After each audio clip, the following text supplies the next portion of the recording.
গতকাল সারা দেশ থেকে আসা বিএনপির বিভিন্ন পর্যায়ে প্রতিনিধিদের নিয়ে একটা বর্ধিত সভা হয়েছে দিনব্যাপী। সেখানে বক্তৃতা করেছেন বেগম খালেদা জিয়া, জনাব তারেক রহমান, আরও সবাই টপ লিডার্স সবাই কথা বলেছেন। কিন্তু এই দুজন নীতি নির্ধারকের, সর্বোচ্চ নীতি নির্ধারকের বক্তৃতা, বিশেষ করে জনাব তারেক রহমানের বক্তৃতা থেকে আমরা সরকারের সাথে আগামী দিনে বিএনপির কিছুটা মতপার্থক্য বা সেটা এক ধরনের সংঘাত সৃষ্টি হতে পারে বলে এক ধরনের আভাস পাচ্ছি আমরা। সেটা কেন, কিভাবে, সেটা আমরা জানতে চাইবো, সেটা বুঝতে চাইবো, এভাবে বলবো তাদের বক্তব্য থেকে। জনাব তারেক রহমানের বক্তব্যটাই বেশি গুরুত্বপূর্ণ, কারণ এই মুহূর্তে তিনিই আসলে দলের প্রধান নীতি নির্ধারক। বেগম খালেদা জিয়ার একটা বক্তৃতা, আসলে রেকর্ডেড বক্তৃতা প্রচার করা হয়েছে, আমি মিডিয়ায় যেটা দেখলাম, পত্রিকায়। তিনি অসুস্থ এবং যেহেতু চিকিৎসাধীন আছেন, তাই তার বক্তৃতাটা কথা ছিল উনি কানেক্টেড থাকবেন, কিন্তু হয়নি। তার বক্তৃতার মধ্যেও কিছু গুরুত্বপূর্ণ কথা আছে। সেটা হলো এখনো চক্রান্ত আছে এবং এই চক্রান্তকে কাটিয়ে ওঠার জন্য সবাইকে ঐক্যবদ্ধ হয়ে কাজ করতে হবে, সেটা বলছেন। তারপরে এই জায়গাটা একটু পরিদলীয় নেতাকর্মীদের উদ্দেশ্যে বলেন, দেশ আজ এক সংকটময় সময় অতিক্রম করছে। আপনাদেরও ছাত্রদের সমন্বিত আন্দোলনের ফলে ফ্যাসিস্ট শাসকরা বিদায় নিয়েছে, একটা অন্তর্বর্তী সরকার গঠিত হয়েছে। তাদের কাছে জনগণের প্রত্যাশা, এই জায়গাটা খেয়াল করি, রাষ্ট্র মেরামতের ন্যূনতম সংস্কার দ্রুত সম্পন্ন করে গণতান্ত্রিক ব্যবস্থায় ফিরে যাওয়ার জন্য সকলের কাছে গ্রহণযোগ্য একটি নির্বাচন অনুষ্ঠান করা। সো সংস্কার প্রশ্নেও তিনি বিএনপি দীর্ঘদিন থেকে যে কথাটা বলছে, ঠিক সেই জায়গাটাই পুনরুল্লেখ করেছেন, ন্যূনতম সংস্কার করে একটা গণতান্ত্রিক ব্যবস্থায় ফিরে যাওয়া। তিনি একই সাথে সবাইকে সতর্ক করে বলেছেন, আমরা এমন কিছু যাতে না করি যাতে আমাদের এই বিজয়টা নষ্ট হয় বা সেটা প্রশ্নের মুখে পড়ে। আমি ধারণা করি তার দলের নেতাকর্মীদের বিভিন্ন জায়গায় শৃঙ্খলা ভঙ্গের বেশ কিছু ঘটনা ঘটেছে, সেটাকে ইন্ডিকেট করেছেন। অ্যাট দ্য সেম টাইম অন্যান্য সকল পক্ষকেও একই আহ্বান তিনি জানিয়েছেন। আর এখানে একটা জিনিস আমাদের একটু মনে রাখতে হবে, সেটা হলো যেটা সবচেয়ে বেশি সিগনিফিক্যান্ট আসলে, সেটা বেগম খালেদা জিয়ার স্পিচের ডিসেন্সি। একটা মানুষ দীর্ঘদিন নিপীড়িত হয়েছেন, অকল্পনীয় রকম বিভৎস রকম নিপীড়নের শিকার হয়েছেন। যে বয়সে তিনি জেলে গেছেন তা জেলে থাকারই কথা ছিল না। একজন নারী যার বয়স অনেক, যিনি অসুস্থ, যিনি দেশের প্রধানমন্ত্রী ছিলেন, তার জামিন পাওয়ার সব রকম রাইট থাকার পরও তিনি জামিন পাননি। এমনকি তার জামিন ঠেকানোর জন্য আপিল বিভাগেও দফায় দফায় সরকার তখন গিয়েছিল, আমাদের মনে আছে। সেই মানুষটা এমনকি জেলে থেকে উনি সঠিক চিকিৎসা পাননি। ওনার নানাবিধ অসুখের মধ্যে লিভারের অত্যন্ত কঠিন একটা অসুখ, ওনার লিভার সিরোসিস আছে, যেটার জন্য এখন তিনি ট্রিটমেন্টে গেছেন। এত পরিমাণ অত্যাচার নিপীড়নের পরও তিনি একটা পাল্টা তোপ দাগেননি আওয়ামী লীগের দিকে। মানে তার ব্যক্তিগত মূল্য, মানে অনেক কিছুই আছে।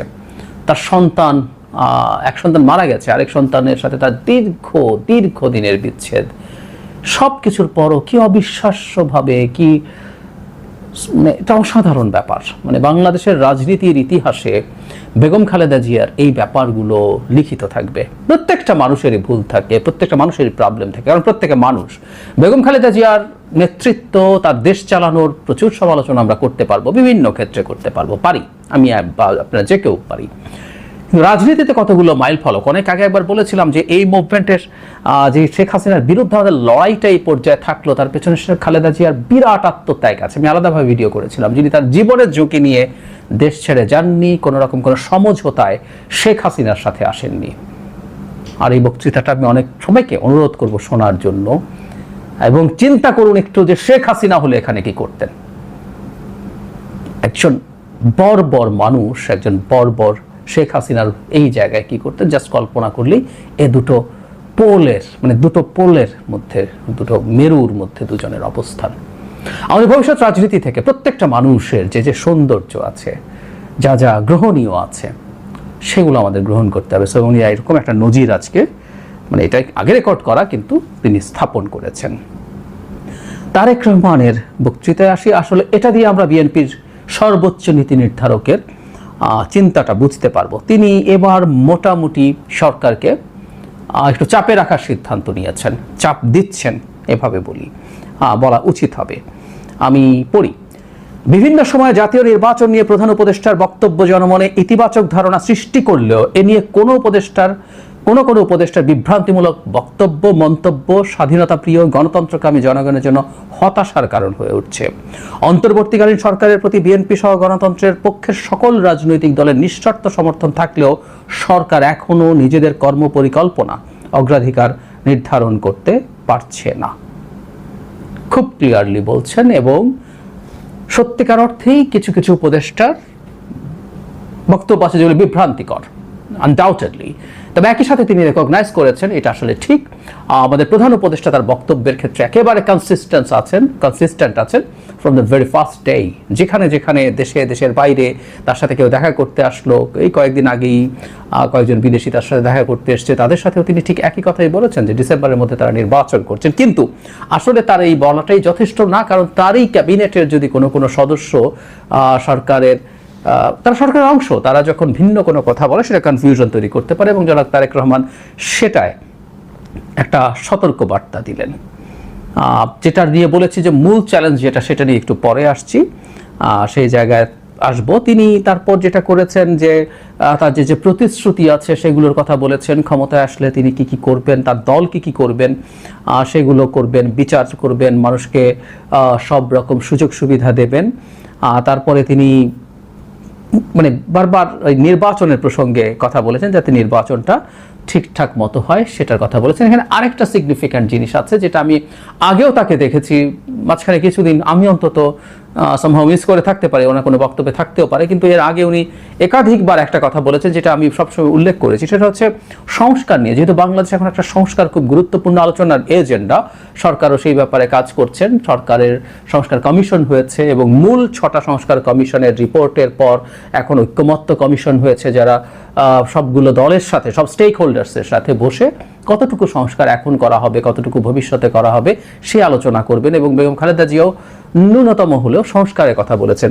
যারা তারেক রহমানের যে বক্তব্যটা সিগনিফিক্যান্ট, এটা খুবই চমৎকার এবং আমি এটা এই রকম একটা চিন্তা থাকা উচিত বলেই মনে করি। সেটা হচ্ছে 31 দফার প্রসঙ্গ এনে তিনি বলেছেন যে এটা একেবারে ফিক্সড কিছু না। এটা কিন্তু উনি আগেও কয়েকবার বলেছেন, অনেকদিন পর, আমি অ্যাটলিস্ট অনেকদিন পর শুনেছি, এর মাঝে উনি বলেছেন কিনা আমি নিশ্চিত নই, যে এগুলো সংযোজন বিয়োজন করা যাবে। এবং বলেছেন সরকারের যে সংস্কার কমিশনগুলো রিপোর্ট দিয়েছে মূলগত জায়গায় মেজর পার্থক্য আছে এমন জায়গাও খুব বেশি নাই। সো এই রিয়ালাইজেশন ইজ ভেরি ইম্পর্টেন্ট এবং এটা কোনো ভুল নাই। বিএনপি যখন বলে যে সংস্কার, যখন সংস্কার আজকে বলছে সংস্কার, আসলে বিএনপি তার বহু আগে থেকে বলছে, দ্যাট ইজ ভেরি ট্রু। তারা তাদের 27 দফা করেছিলেন, পরে গণতন্ত্র মঞ্চ সহ যুগপৎ আন্দোলনের অন্যান্য দলের সাথে মিশে 31 দফা করা হয়েছে, সেগুলো আগে থেকে বলা হয়েছে। এবং এটা মধ্যে আমার ব্যক্তিগত অপিনিয়ন, বেশ কিছু জায়গায় কিছু অস্পষ্টতা আছে। এবং শুধু সেটা না, গণ অভ্যুত্থানের আগে জনগণের এক্সপেকটেশন, বিশেষ করে আমি জনগণ বলতে আমরা যে মানুষগুলো সোসাইটির কনসাস অংশ, তাদের এক্সপেকটেশনের যে জায়গাটা ছিল সেই জায়গাটা আসলে বেড়েছেও। আমি আশা করি, বিশ্বাস করি বিএনপি এই প্রয়োজনের জায়গাটা রিয়েলাইজ করবে। এবং আমি জনাব তারেক রহমানের বক্তৃতা অন্তত দেখছি তিনি খোলা মনে আছেন। সুতরাং এই আলোচনার মাধ্যমে যদি আমরা খুব অ্যাডভেঞ্চারাস কিছু করতে না চাই, অনেক কিছুই করা সম্ভব হতে পারে। এবং এটা ডিপেন্ড করবে ডক্টর ইউনূসের নেতৃত্বাধীন যে ঐক্যমত্য কমিশন, কারণ এই 6 কমিশনের প্রধানকে আবার নেতৃত্ব দিচ্ছেন আমাদের প্রধান উপদেষ্টা। এবার যে জায়গাটা আসলে মূল সংকট, এবং এখানে বেশ টাফ কথা উনি বলেছেন, আমরা সামনে আসলে এটাকে ঘিরে বড় সংকট দেখার সম্ভাবনা তৈরি হয়েছে, সেটা হচ্ছে স্থানীয় সরকার নির্বাচন। উনি কি বলেছেন সেটা একটু পড়ি। সারা দেশে খুন, হত্যা, ধর্ষণ, চুরি, ছিনতাই, রাহাজানি বেড়েই চলেছে। বাজার সিন্ডিকেটের কবলে পড়ে নিত্য প্রয়োজনীয় দ্রব্যের মূল্য নিয়ন্ত্রণহীন। বর্তমান অন্তর্বর্তী সরকার এখনো দেশের আইন শৃঙ্খলা পরিস্থিতির উপরে সম্পূর্ণ নিয়ন্ত্রণ প্রতিষ্ঠা করতে পারেনি। মানে বিএনপি আস্তে আস্তে সরকারকে ক্রিটিক করার ক্ষেত্রে কঠিন ভাষা ব্যবহার করছে, আরো কঠোর হয়ে উঠছে। এটা অস্বাভাবিক না যে সরকারের বয়স 7 মাসে পড়তে যাচ্ছে, সেই সরকারকে আসলে এগুলো ফেস করতে হবে। একটা সময় পর্যন্ত প্রত্যেকেই ছাড় দিয়েছে এবং সেই ছাড়টা নিশ্চয়ই অসীম সময় হবে না। তারপর তিনি বলছেন সরকার যেখানে বাজার পরিস্থিতি কিংবা আইন শৃঙ্খলা পরিস্থিতি নিয়ন্ত্রণ করতে পারছে, সেখানে জাতীয় নির্বাচনের আগে স্থানীয় সরকার নির্বাচন অনুষ্ঠানের নামে কেন দেশের পরিস্থিতি আরো ঘোলাটে করতে চাইছে, এটি জনগণের কাছে বোধগম্য নয়। মানে দেশের সাধারণ আইন শৃঙ্খলাই ঠিক নাই, সেখানে স্থানীয় সরকার, এটা নিয়ে আমি অলরেডি বেশ কিছু টিভি চ্যানেলে কথা বলেছি, আমি এখানকার জন্য আলাদা একটা ভিডিও করব মানে আমার টেক নিয়ে যে স্থানীয় সরকার নির্বাচনটা হওয়া উচিত কি অনুচিত। তারপর তিনি বলছেন, গণতন্ত্রকামী জনগণ মনে করে স্থানীয় সরকার নির্বাচনের আগে অনুষ্ঠিত হলে তা হবে পলাতক স্বৈরাচারদের দোসরে সারা দেশের পুনর্বাসনের একটি প্রক্রিয়া, যা হবে গণ অভ্যুত্থানের আকাঙ্ক্ষা বিরোধী। গণহত্যাকারী, টাকা পাচারকারী, দুর্নীতিবাজ মাফিয়া চক্রকে পুনর্বাসন প্রক্রিয়ার এই ফাঁদে বিএনপি পা দেবে না। খুবই টাফ কথা বলছেন এবং এই ধরনের একটা অভিযোগ কেউ কেউ করেন, কারণ এখানে যেহেতু দলীয় প্রতীকে নির্বাচন হয় না, বহু ক্ষেত্রে তারা নেমে যেতে পারেন। এবং এর আগে আমরা দেখেছি তারা কেউ কেউ এদের পক্ষে কথা বলেছেন যে এদের কেউ কেউ যদি ক্ষমা টমা চায় তারা নির্বাচন করতে পারবে, এবং তাদেরকে দল তৈরিতে সাহায্যের জন্য কাউন্সিলরদেরকে ঢাকায় এনে জাতীয় নাগরিক কমিটি একবার মানে শেখ হাসিনার সময়কার কাউন্সিলরদেরকে এনে তাদেরকে দল তৈরি করার জন্য সাহায্যও চেয়েছিল। সুতরাং এই চেষ্টা কোনো না কোনো ফর্মে হতে পারে। উনি খুব কঠোর সতর্কবার্তা দিচ্ছেন। তিনি বলছেন, সারা দেশে গণহত্যাকারীদের দোসর মাফিয়া চক্রকে পুনর্বাসনে স্থানীয় নির্বাচন অনুষ্ঠানের পরিকল্পনা থেকে সরে আসুন। অবিলম্বে অন্তর্বর্তী সরকারের আগামী দিনের সুনির্দিষ্ট কর্মপরিকল্পনার রোডম্যাপ ঘোষণা করুন। দুটো বাক্য আমি আবারও পড়ি। সারা দেশে গণহত্যাকারীদের দোসর মাফিয়া চক্রকে পুনর্বাসনে স্থানীয় নির্বাচন অনুষ্ঠানের পরিকল্পনা থেকে দূরে সরে আসুন। অবিলম্বে অন্তর্বর্তী সরকারের আগামী দিনের সুনির্দিষ্ট কর্মপরিকল্পনার রোডম্যাপ ঘোষণা করুন। সরে আসুন একটা শক্ত ধরনের আহ্বান, মানে এটা হতে পারতো যে তারা সরে আসবেন আশা করি, এভাবে বলা যেতে পারতো, বাট ইট ওয়াজ ডিরেক্ট এবং সরাসরি বলে আমি মনে করি সরকারকে একটা বার্তা দিতে চাইছেন জনাব তারেক রহমান যে এই ব্যাপারে তারা অত্যন্ত কঠোর। এর আগে অবশ্য আমরা বিএনপি মহাসচিবকে দেখেছি যে কোনোভাবেই তারা একটা স্থানীয় সরকার নির্বাচন অ্যাকসেপ্ট করবেন না। বিএনপির আরও স্ট্যান্ডিং কমিটি মেম্বার্স এবং আরও গুরুত্বপূর্ণ নেতারাও এর বিরুদ্ধে দাঁড়িয়েছে। আবারও বলছি, এটা নিয়ে আমি আমার টেকও বলবো আমি কি মনে করি এবং কেন মনে করি।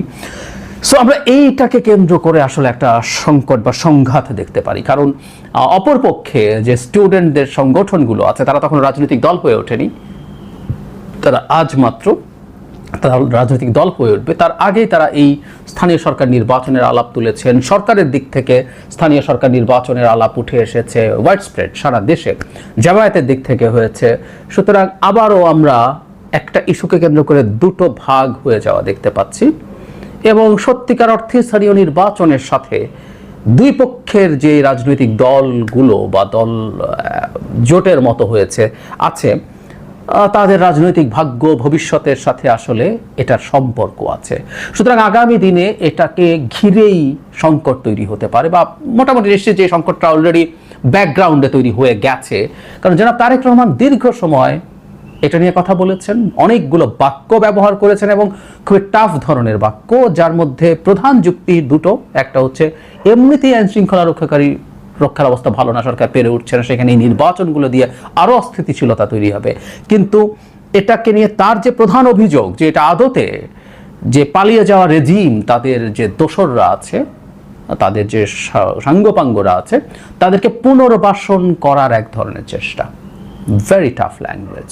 সো আমরা সামনে দেখব এটাকে ঘিরেই আসলে আমাদের রাজনীতির ইমিডিয়েট সংকটটা তৈরি হওয়ার সম্ভাবনা তৈরি হয়েছে।